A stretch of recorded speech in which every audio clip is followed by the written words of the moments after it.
In the Overwatch mid-season patch, there were a ton of huge changes that will dramatically change the meta. And in addition to that, there are other characters that have been slowly getting better as we've been playing and testing them more and more. That's why in this video, we're going to break down the 10 best mains that you could be playing for the rest of this season. But if you enjoy the content or you want to see something else from the channel, definitely let me know down below and smash that like and subscribe, and let's jump into it. Now, the first character that we definitely got to talk about is undoubtedly Tracer. And Tracer actually did receive a buff going into the mid-season from 13 to 12-second recall cooldown, which is a nice little change. Not something that you're necessarily going to feel every single game, but it's going to be something that over the course of many games, it could actually keep you alive a little bit longer, make you a little bit more effective, allow you to have faster engagement cycles. And of course, it's going to take a little bit to get used to that to fully utilize it, but it is a nice little change. But that's actually not the reason why Tracer's on this list. Tracer has consistently been a very powerful threat, and in this season in particular, I think that she is incredibly strong and a character that I highly recommend picking up. Tracer plays really well into a lot of the dive characters that are seeing play. She's really good at contesting characters like Widowmaker, especially if we're not talking about the long-distance sniper maps, and overall, you have a lot of carry potential on this character, having insane uptime, being able to take space and not get forced out of certain areas on the map, having pulse bombs to be able to deal with some of the most problematic characters for Tracer, like Brig, for example, and all around, I think Tracer just gives you a lot of agency over your wins and losses. Pretty much every single loss that you have, you could have done something better, done something different, played better, and this is actually good because it feels frustrating to play a character where you felt like you popped off and it still didn't matter. With Tracer, there's always something else that you could have done to be a bit more effective. Now, I understand that if you're trying to learn Tracer, it can be frustrating because you feel like you're getting one-shot by everything. Everything from Kiriko to Ash is just killing you out of nowhere, and I think one of the hardest things that you have to learn on Tracer is how to be effective, but also be aware of the line of sights that you are peeking from the enemy team. Like, ideally, you want to minimize the amount of enemies that can see you when you're making a play or doing something. If you can fight someone, but still be behind a piece of cover at the same time so that the other Kiriko, Sojourn, whatever, cannot shoot at you, that is really important, and this is something that comes with map awareness, overall thinking about what enemies can threaten you, and also trying to use your blinks and utilize your positioning in a way so that you can take isolated engagements. Not the easiest thing in the world, but it is something that you need to start thinking about if you want to be on your way to mastering Tracer.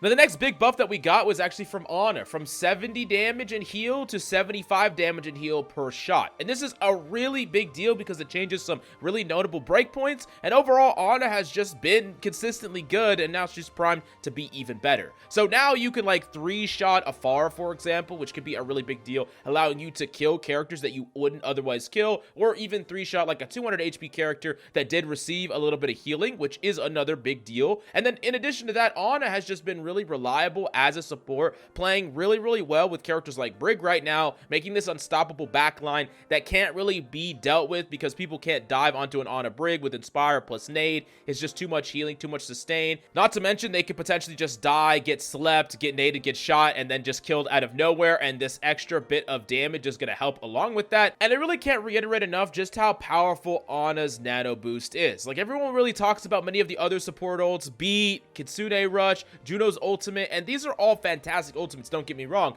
but nothing can take the initiative quite like a nano because there are certain characters that can abuse it incredibly well. Characters like Doomfist, characters like Winston can use it to completely open up a fight. It's also useful to turn a fight where someone overextends into one of your teammates, and then you keep them alive, get the enemy killed because now the person that you kept alive can just do way more damage. And while there are many other ultimates that could be argued to have objectively higher power level, there's no ultimate quite as flexible and quite as tempo positive where you can swing fights or maintain momentum like Ana's ultimate. But for those of you who need to get better at Ana, places like Ana Paintball or Triad Free-For-All can be a fantastic way to practice your sleep darts under pressure, because while Ana is super strong in this meta, there are many situations right now where if you miss your sleep dart, you're gonna die. If you miss the Doom, you miss the Winston, you miss the Reaper, you will 100% die, so you can't miss those sleeps ever, especially those easy ones. Now, let's talk about Doomfist as our first tank on the list. He's gonna gonna have less overall sliders and more HP during that ultimate, and these are really nice things. I'm not gonna say that they dramatically make Doomfist amazing or anything like that, but Doomfist has been proven to be just a really strong character as of this mid-season or throughout the season,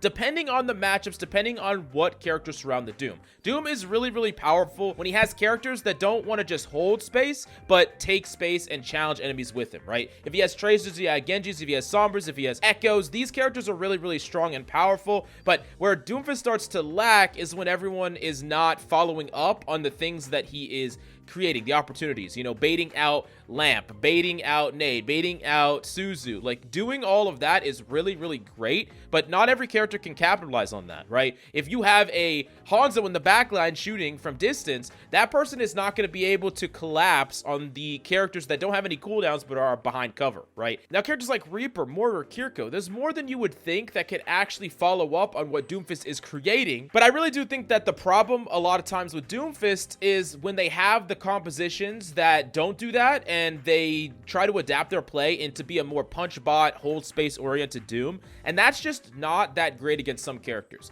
There's a lot of other characters that are just better at just standing and holding space than Doom is by a lot. Doom is good at challenging space really aggressively and navigating through space with his mobility, but holding space is not great for Doom because, yeah, while you can punch, block, back up, go back in, punch, block, back, you can do that over and over again. There's so many situations where you can just die instantly because you have less survival tools than some of the other tanks. Now, all of this might make you think that I am a Doomfist hater, but no, because in the right situations, Doomfist can take over a lobby in a way that other tanks can't. Set up situations where Doomfist cycles in, cycles out, gets a power punch, gets his ultimate, goes in, baits out a ton of cooldowns because they have to use them or they'll die, and then they're in situations where your team gets to clean up. And those are situations where the opponents could have played extremely well, they could have done things right, they could have used their cooldowns properly, but they're still going to die anyways because of the power that Doomfist forces onto them. If you can't interrupt his cycles, if you can't catch him out and kill him in the middle of his engage, then the Doomfist is going to be able to bait out a ton of cooldowns.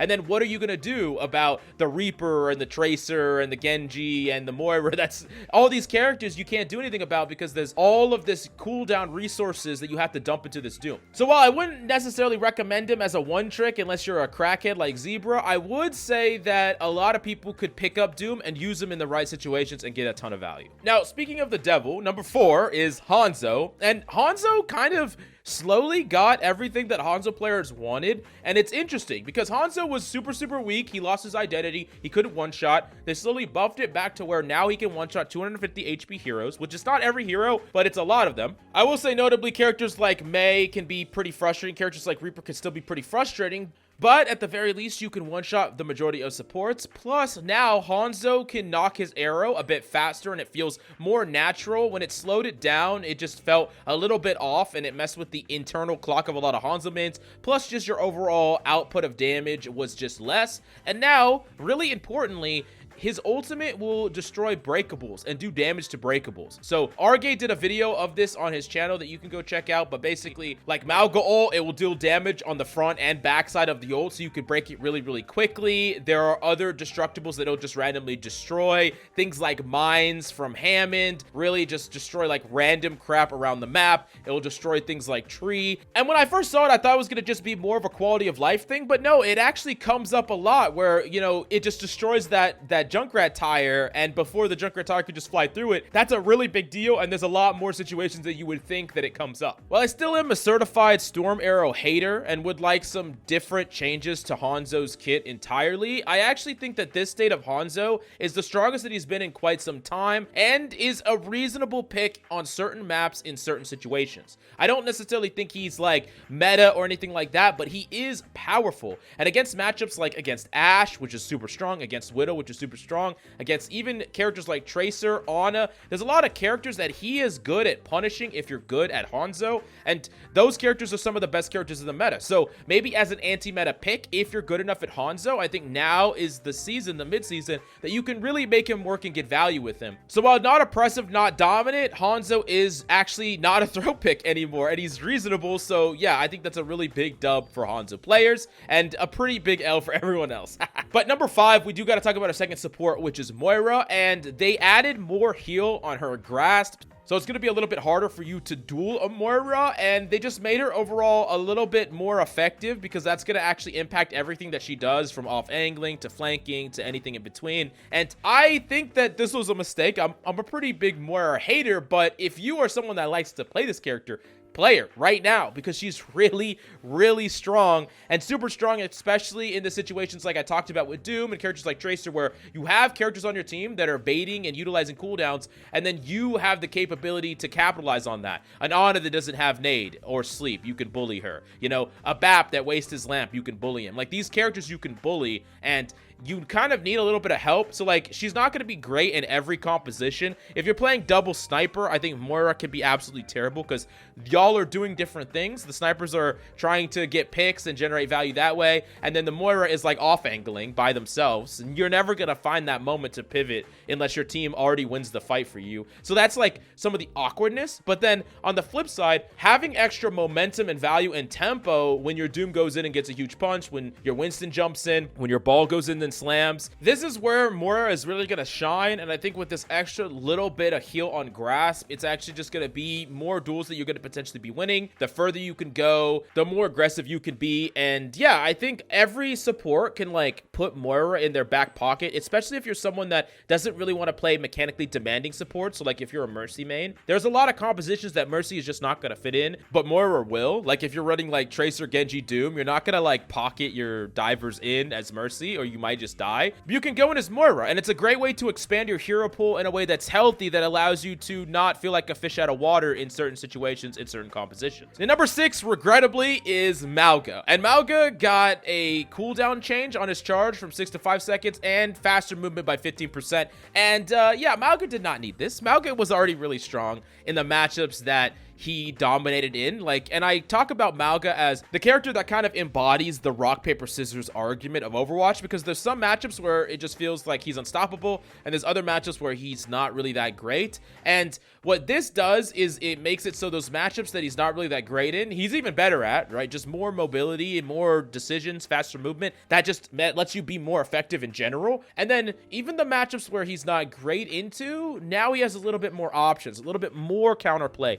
And Malga has turned into a really strong character just to have as one of your tanks that you play. And I think it's kind of been that way for a while, but this is like the cherry on top that's like, okay, yeah, we need to have Malga in our hero pools, because there's certain characters that you just won't lose to on Malga, certain tank matchups that you can abuse on Malga. And yeah, I think the character is kind of one of the villains of Overwatch. A lot of people don't like the gameplay or, you know, the cycles of Malga, but he undoubtedly is effective and strong. And if you're a tank player that really wants to get wins, I would highly suggest at least having Malga as one of the tanks in your roster of tanks that you have to play. And, you know, when you find those optimal matchups, you swap to him, you get some free fight wins, you can snowball like crazy. Malga ultimate is still like one of the best ultimates in the entire game. So yeah, I would highly recommend picking him up. But number 7, I'm going to kind of cheat here and put 2 characters in number 7, 2 DPS characters, because I'm putting both Sojourn and Ash. I didn't want to put Sojourn on this list and not mention Ash, because Ash is still probably the best DPS right now. Very reliable, very good. Bob is like the best DPS ultimate. And yeah, Ash is just very consistent at outputting damage, generating picks, and has a great win condition. So yeah, that's all fantastic. But I did want to mention Sojourn, because after all the changes that they've finally done to Sojourn, I think Sojourn's in a healthy place where she's good again, she's strong again, and I think that there are situations where you could actually pick her over Ash. And one of the reasons that I always was frustrated with the Hanzo, Sojourn, Ash like kind of triangle is that for a while Ash has been the definitive better character to play than both the other characters.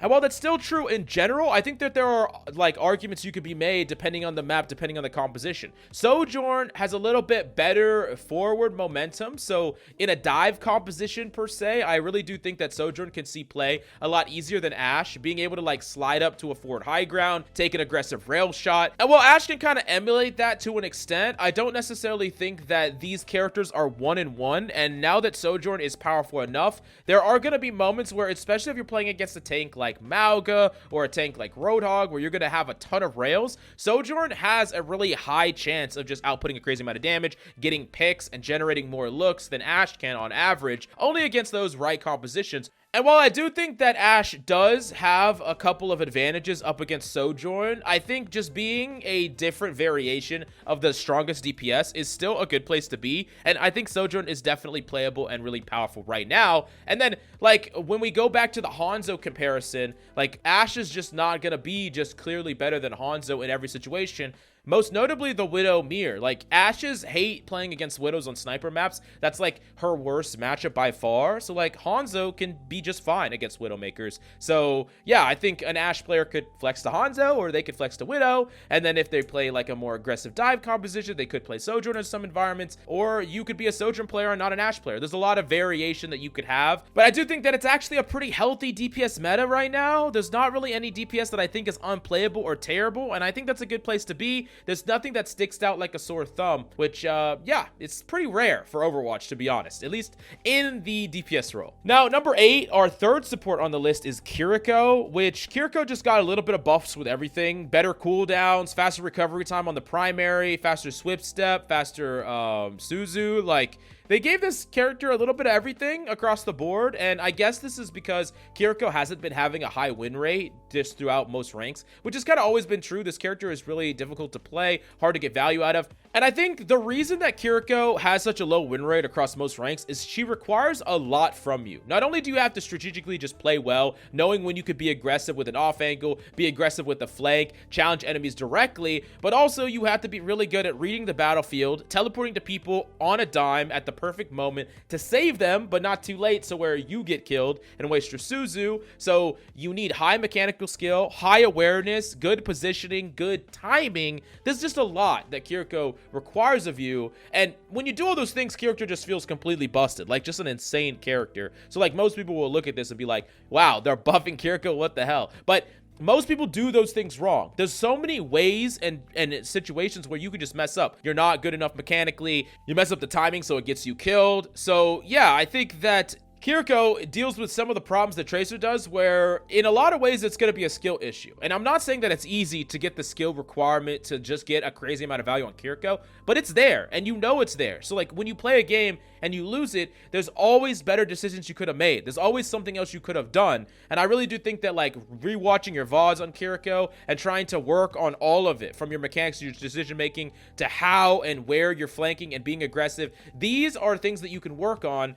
And I just think that Kiriko gives you the opportunity to do that when other characters maybe not so much. So yeah, a character that I would highly recommend. Not an easy character to learn and pick up, but a character that is rewarding when you get really good at her. The number 9 is Orisa. I'm not going to talk too much about Orisa other than the fact that she's just really strong. Really strong. Has been strong. Don't know why they keep buffing this character. It feels like they just want her to be meta. But yeah, there's some characters that Orisa could just bully. Characters like Doom, characters like Ball, and sometimes these characters feel unstoppable unless you have a counter. Orisa can bully these characters, also can bully a Hog. But really, when we talked about Doomfist as a character that has a hard time holding space, Orisa's like the opposite, as a character that is the best at holding space. Orisa just can stand there, stay alive, and output pressure, and just maintain presence, and do that for a very long time by cycling their cooldowns, especially if they have a piece of cover. And what this can do is it can give your DPS and team more time. Like, you gotta understand that, like, when a Doomfist engages or a Winston jumps in, there's a window of time where a lot of things need to happen for the fight to be won, right?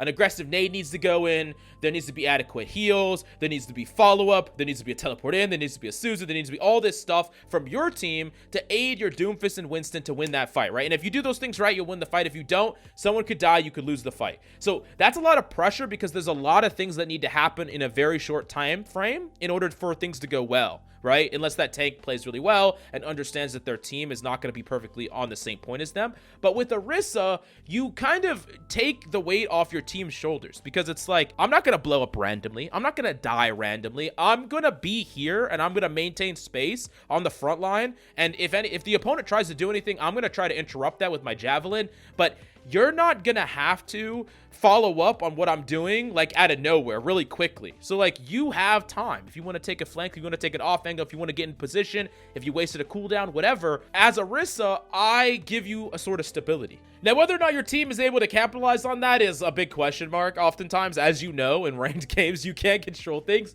But that's what Orisa really brings to the table. When a character can just hold space and, like, maintain space like that and doesn't need a ton of resources to stay alive, or else they're just gonna die or their plans are gonna fail.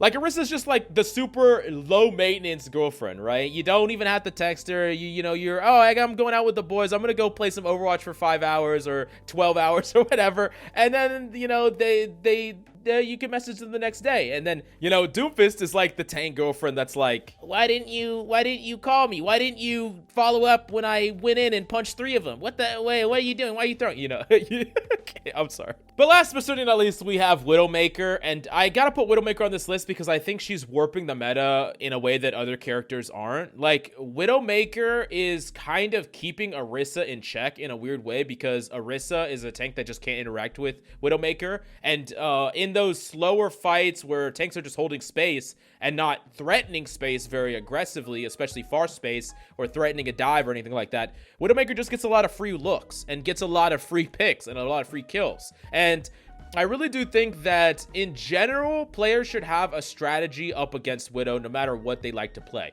They need to be pretty conscious about Widows coming out of spawn, swapping to Widows. So being able to like make sure that you're positioned near cover so that you can get behind cover very quickly, have characters on your roster that are pretty decent against Widows that can actually contest Widows, and understand when a Widow is taking over your game and that it's your responsibility, whatever role you are, to swap to something that can better deal with that Widow or mitigate her value.